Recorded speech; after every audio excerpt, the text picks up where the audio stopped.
Nah, sahabat entrepreneur, salam hebat luar biasa. Kali ini saya buat video yang berbeda, bicara soal tentang manusia-manusia terkaya di dunia dan kenapa mereka bermasalah dengan kehidupan perkawinannya. Anda lihat di sini, 5-10 orang terkaya semuanya cerai. Kok bisa? Bill Gates guys, yang barusan ini lagi heboh viral, cerai.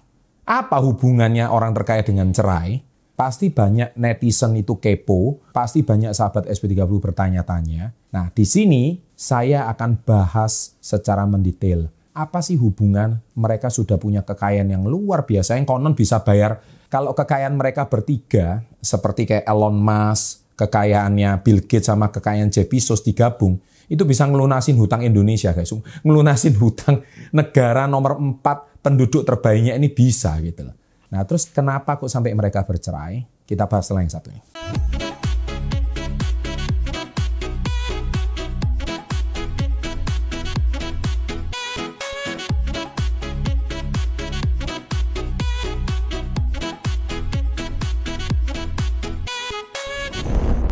Sebelum cerai, Melinda Gates mengeluh jadi istri Bill Gates sangatlah berat.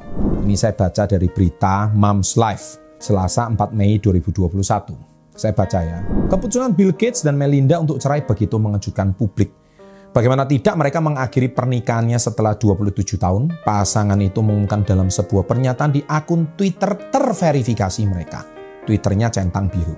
Setelah banyak pemikiran dan banyak pekerjaan pada hubungan kami telah membuat keputusan untuk mengakhiri pernikahan kami. Bunyi pernyataan itu. Sebelum mereka bercerai di 2019, Melinda pernah mengungkap bahwa istri seorang Bill Gates tidaklah mudah. Ia mengeluh membutuhkan kesabaran untuk menikah dengan orang terkaya di dunia.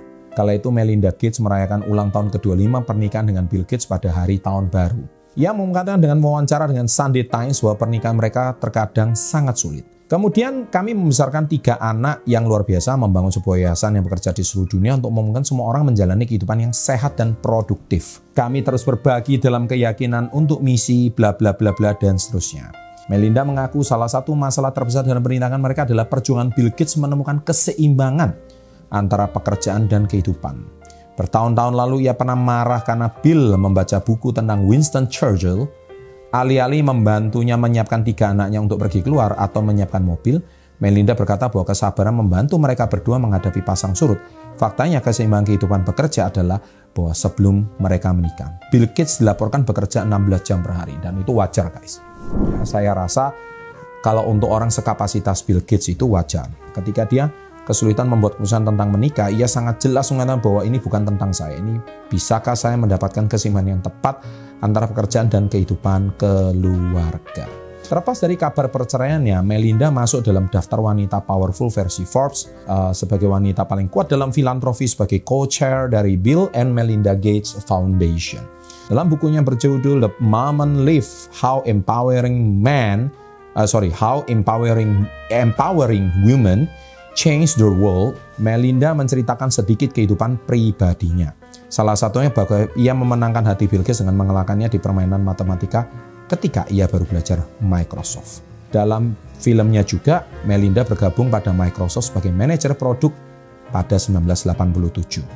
Keduanya duduk bersama pada jamuan bisnis tahun itu di New York, Amerika Serikat. Mereka mulai berkencan dalam film dokumenter Netflix. Bill Gates mengatakan, kami sangat peduli satu sama lain dan hanya ada 2 kami akan putus atau menikah.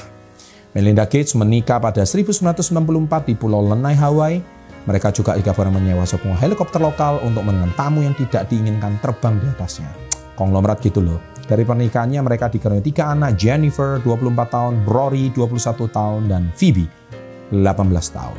Lalu pada tahun lalu, Bill Gates sendiri mengundurkan diri dari Dewan Microsoft untuk fokus pada kegiatan filantropis atau sosialnya. Nah, di sini analisa saya. Pak, hubungannya apa seorang Elon Musk, manusia terkaya di dunia saat ini, cerai? Nomor 2, Jeff Bezos yang punya Amazon, cerai. Nomor 3, Warren Buffett, tidak cerai tapi berpisah sama istrinya. Kemudian yang keempat, let's say kita seperti kayak orang-orang sekarang, kita anggap aja Bill Gates juga bercerai. Mengapa sih Pak? Hubungannya itu apa? Ada orang yang minta saya analisa. Bill Gates cerai, ya. Berita ini menghiasi beberapa kolom media beberapa hari ini yang sudah saya bahas di Instagram. Kurang apa coba menjadi manusia terkaya selama beberapa dekade dan muncul beberapa pandangan skeptis seperti ini. Pertama, pandangan masyarakat umum ya. Nah, tuh kan uang banyak nggak jaminan pernikahan bahagia. Nah, tuh di sini ya, tuh uang banyak nggak jaminan pernikahan bahagia. Akhirnya cerai juga. Eits, tunggu dulu. Saya mau garis bawah ya. Fakta. Kalau saya bicara selalu berdasarkan fakta. Saya nggak mau digiring sebuah opini masyarakat yang menyesatkan seolah-olah itu menjadi pembenaran bahwa sebuah pernikahan itu sangat berhubungan dengan banyak dan dikitnya duit. Ya, saya mau garis bawahi. Faktanya, lebih banyak pernikahan yang hancur dan berpisah dari pasangannya gara-gara kesulitan ekonomi daripada orang terkaya. Anda lihat orang terkaya yang tadinya saya sebut cuma 5 nama, ya kan? Elon Musk cerai, Bill Gates cerai, Jeff Bezos, Amazon cerai.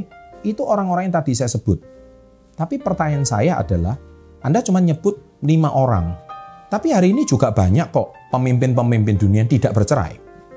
Nah, ini kebetulan aja kok pala konglo-konglo ini dunia ini kok bercerai. Itu yang pertama. Yang kedua, kalau saya bandingkan 1 dibanding 1.000 orang pasangan kaya sama 1.000 pasangan dalam tanda kutip miskin. Ya, saya mau ngomong miskin nggak enak, tapi kok ya kenyataannya seperti itu gitu ya. Pasangan miskin ini yang bermasalah dengan keuangan, jadi suaminya nggak bekerja, kemudian istrinya juga toksik, menjadi beban rumah tangga, anak banyak, akhirnya memilih berpisah. Istrinya nggak kuat, suaminya juga menafkainya berat. Nah, kenapa mereka berpisah?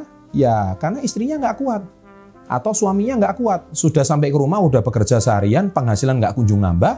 Sampai di rumah lihat anak begitu banyak, kecil-kecil, ya kan? Istrinya cerewet pula, bukannya dilayani tapi bermasalah. Nah, itulah yang menyebabkan perpisahan. Jadi akhirnya sekarang keluarlah istilah pelakor lah. Aduh, ya saya nggak tahu lah ya, ini bukan channel gosip ya. Ini menunjukkan bahwa betapa banyaknya konflik masyarakat bawah, menengah ke bawah, atau orang miskin yang bermasalah dengan yang namanya keuangan, dan itu menyebab perceraian. Itu jauh lebih banyak daripada orang kaya.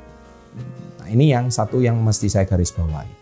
Komitmen dan setia sama pasangan sampai tua, sampai bersama dengan kakek nenek itu sesuatu yang tidak mudah. Nah, itu poin saya bicara berdasarkan statistik, bahkan bandingannya bisa 1:1000. Yang kedua, pandangan masyarakat. Enak ya punya suami orang kaya, apalagi paling kaya sedunia. Faktanya, yang kamu lihat cuma kaya secara harta. Yang tidak kamu lihat adalah setiap malam orang kaya itu nggak bisa tidur. Masalah perusahaan begitu pelik. Sistem kurang update. Karyawan yang korupsi. Tim yang tidak sevisi. Masalah pekerjaan dibawa pulang ke rumah. Urusan ranjang masih kepikiran urusan kantor kepikiran urusan ranjang. Anda bisa bayangkan, itu yang tidak Anda lihat. Jadi mendampingi orang kaya itu tidak mudah. Kalau cuma bersenang-senang dengan orang kaya, gampang. Tapi mendampingi seumur hidup orang kaya itu tidak mudah. Anda harus bisa ngikuti jalan pikirannya, Anda harus bisa memahami seluk-beluk cara berpikirnya. Kalau cuma having fun dan Anda poroti hartanya, gampang gitu. Yang ketiga adalah pandangan masyarakat umum. Gimana ya tinggal di rumah mewah ya? Wah, enak banget ya kalau tinggal di rumahnya Bill Gates yang rumahnya mewah, mobilnya entah sudah berapa banyak. Penghasilan Bill Gates itu konon 10 juta per detik, atau setara 864 M per hari, dan total kekayaannya per 2021 kemarin di total adalah mencapai 2.000 triliun rupiah. Wow, 2.000 triliun itu ada triliun itu sudah nolnya 12, ditambah 3 nol lagi.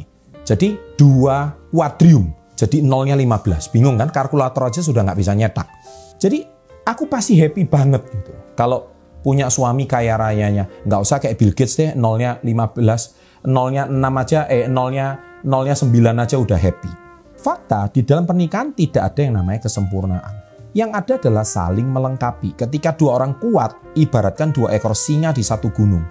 Mau jantan dan betina pasti hancur dan saling melukai. Resep pernikahan bahagia sampai kakek nenek adalah saling mengalah dan saling memberi seumur hidup. Ini tips dari saya ya. Nah, kalau tidak, maka pandangan kita pasti akan jadi masalah. Maka seumur hidup, saya percaya hari ini Bill Gates akan jadi salah satu contoh dan figur betapa banyaknya pasangan-pasangan di Indonesia, bahkan di dunia, pasti akan bisa cerai dengan pasangannya kalau dia tidak punya komitmen untuk saling memberi.